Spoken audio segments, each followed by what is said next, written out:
Bienvenue à toutes et à tous. Aujourd'hui, on plonge dans un extrait audio assez fascinant. Oui, bonjour. Il aborde l'origine de l'offrande sous un angle spirituel. La source voit ça moins comme une tradition, en fait, et plus comme un langage. Tout à fait. Un langage initié par Dieu lui-même, c'est l'idée. C'est ça. L'idée centrale, si je comprends bien, c'est que Dieu, en acceptant d'entrer dans le temps, dans la création, Bah oui, en se limitant volontairement. et il aurait fait le premier sacrifice en quelque sorte. Exactement. Et comme on est créé à son image, ce langage des offrandes, il deviendrait aussi notre langage. Notre mode d'expression spirituelle privilégié. Voilà. Mais, et c'est crucial, la source insiste, ce langage, il demande un coût, un vrai coût personnel. Ah, le sacrifice. Oui. Une offrande qui coûte rien, elle est présentée comme inutile, sans valeur, Comme l'exemple de la veuve pauvre, c'est ça. dont on parle souvent, précisément. La source oppose les riches qui donnent, de leur surplus, ça change pas grand-chose pour eux, Mhm. et cette veuve. Elle donne ses deux seules pièces. C'était toute sa vie, dit le texte. Sa subsistance, quoi. Donc même si c'est peu en quantité. Le poids est énorme, parce que ça engageait tout. Et c'est ce type d'offrande-là, celle qui a un vrai coût, Oui. que la source dit qu'elle a 3 puissances spécifiques. 3 puissances. D'accord, ça devient intéressant. Ça suggère une action très concrète. Alors, explorons ça. La première, La première, c'est décrit comme la puissance du porteur de charge, ou porteur de bagages. porteur de charge. Oui, l'offrande porterait nos prières, nos projets, nos rêves, en quelque sorte, devant l'instance spirituelle, quoi. D'accord. Comme quelqu'un qui porte un fardeau pour nous. C'est l'image. Mais attention, il y a une condition, et elle est stricte. Ah, laquelle? L'offrande doit être plus lourde, plus coûteuse, plus significative pour nous que ce qu'elle est censée porter. D'accord. Plus lourde que la demande elle-même. Exactement. Si le coût est trop faible par rapport à l'enjeu, la source dit que c'est de la comédie, sans efficacité réelle.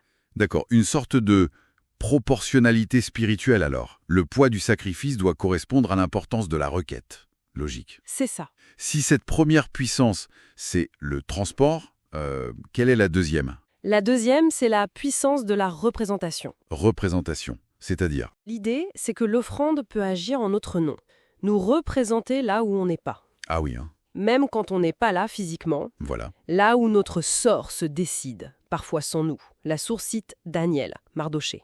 Leurs offrandes les auraient représentées. Comme des avocats silencieux. Un peu ça, oui, ou des délégués, défendant leur cause face aux complots, aux accusations, même en leur absence. C'est assez étonnant comme perspective. L'acte d'offrir devient une présence active, un ambassadeur. Tout à fait, ça va bien au-delà du symbole. Et ça nous mène, j'imagine, à la troisième puissance. Oui, la troisième, c'est la puissance de substitution. Substitution. Là, ça devient encore plus intense, non? Oui, elle s'activerait dans des conflits forts quand, malgré notre innocence ou des protections spirituelles, les ennemis persistent. D'accord. Et donc l'offrande? Et le piège contre l'agresseur. L'exemple de Daniel est repris. Ah oui, les lions. Voilà, on veut le jeter au lion, il est épargné. Mais ses accusateurs, eux, finissent dévorés. Et pareil pour Aman, pendu à la potence qu'il avait préparée pour Mardoché. C'est une sorte de justice par substitution, activée par l'offrandeur. D'accord. Donc, porter la requête, représenter la personne absente et substituer la victime par l'agresseur. Ces 3 capacités découlent toutes, selon cette source, de la nature sacrificielle de l'offrande, de son coût réel. Exactement.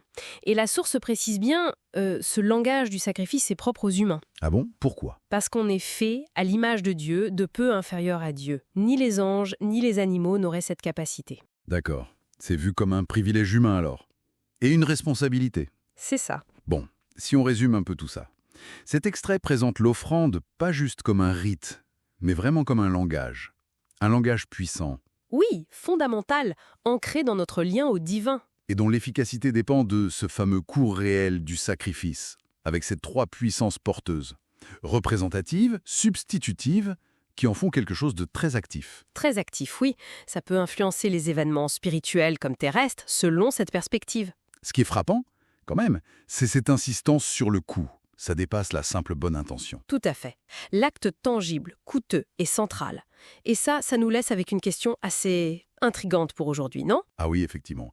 Si on suit cette logique du langage par le sacrifice, Ben oui. comment on définit ou même comment on reconnaît ce qui est un coût réel, un sacrifice authentique dans nos vies aujourd'hui? souvent loin des formes anciennes d'offrande. Qu'est-ce qui pèse vraiment pour nous, maintenant? Qu'est-ce qui représente un vrai sacrifice personnel? C'est une excellente question pour continuer à y réfléchir.